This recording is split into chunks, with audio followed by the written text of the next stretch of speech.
പുത്തുമല ദുരന്തത്തിന് 7 വർഷം തികയുകയാണ്. മുണ്ടക്കൈ ദുരന്തത്തിന് 5 വർഷം മുൻപേ വയനാട് കണ്ട ദുരന്തമായിരുന്നു പുത്തുമല. 17 ജീവനുകളാണ് ദുരന്തത്തിൽ പൊലിഞ്ഞത്.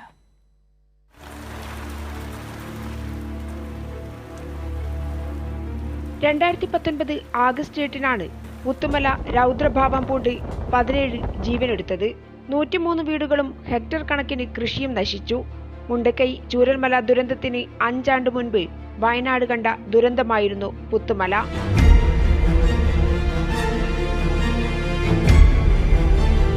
ഒരു പകൽ നീണ്ട ഒഴിപ്പിക്കലിനൊടുവിൽ വളർത്തുമൃഗങ്ങളെ നോക്കാനും വീട്ടുസാധനങ്ങൾ എടുക്കാനും പോയവരാണ് ദുരന്തത്തിൽപ്പെട്ടത്. വൈകുന്നേരം 4 മണിയോടെയായിരുന്നു പുത്തുമല പൊട്ടിയൊലിച്ചത്. ഓരോ കുടുംബത്തിനും സർക്കാർ 10,000 രൂപ വീതം അടിയന്തര ധനസഹായം നൽകി. 53 കുടുംബങ്ങളെ 6 മാസം വാടകയ്ക്ക് താമസിപ്പിച്ചു. 3,000 രൂപ വാടക നൽകി. പുനരധിവാസത്തിന് 10 ലക്ഷം രൂപ വീതം അനുവദിച്ചു.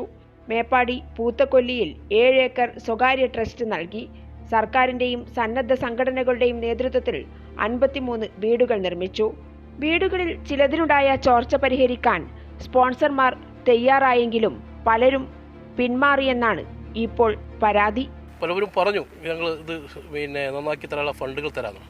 ഒരു സംഘടന മാത്രമാണ് ഇന്ന് അതിന് വേണ്ടിയിട്ട് അവരെടുത്ത ഒരു 10 വീടിന് 1 ലക്ഷം രൂപ ഞങ്ങൾ നൽകാം, നിങ്ങൾ വീടിൻ്റെ പണികൾ ചോർച്ച ലീക്ക് മാറ്റുന്നതിന് വേണ്ടി പ്രവർത്തികൾ ചെയ്തുകൊണ്ടാണ്. അവരും 8ഓളം വീടുകൾ ഇപ്പോൾ അതിൻ്റെ ചോർച്ചകൾ മാറ്റുന്നുള്ള പ്രവർത്തികൾ ചെയ്തിട്ടുണ്ട്. ബാക്കിയുള്ള സംഘടനകൾ സന്നദ്ധ സംഘടനകൾ ഒന്നും തന്നെ അതിനുള്ള ഫണ്ടുകൾ ഇന്ന് വരെ കൊടുത്തിട്ടുണ്ട്. പുനരധിവാസ കേന്ദ്രത്തിൽ വരാതിരുന്ന 50 കുടുംബങ്ങൾക്ക് 10 ലക്ഷം രൂപ വീതം അന്ന് നൽകിയിട്ടുണ്ട്. ദുരന്തങ്ങളെ എങ്ങനെ അതിജീവിക്കാമെന്നതിന്റെ പാഠമായിരുന്നു പുത്തുമല. ഒരു ആഗസ്റ്റ് 8 കൂടി കടന്നു പോകുമ്പോൾ ഒരു ദുരന്തത്തിന്റെ ഓർമ്മയിൽ കൂടിയാണ് പുത്തുമലയിലെ ജനങ്ങൾ കടന്നു പോകുന്നത്. സ്പോൺസർമാർ എടുത്ത വീടുകളിൽ സുരക്ഷിതരല്ലെന്ന ഭയം കൂടി അവരിൽ ഇപ്പോഴുമുണ്ട്. ക്യാമറമാൻ അനു കല്യാശ്ശേരിക്കൊപ്പം പൂത്തക്കൊല്ലിയിൽ നിന്നും PV ജോഷില.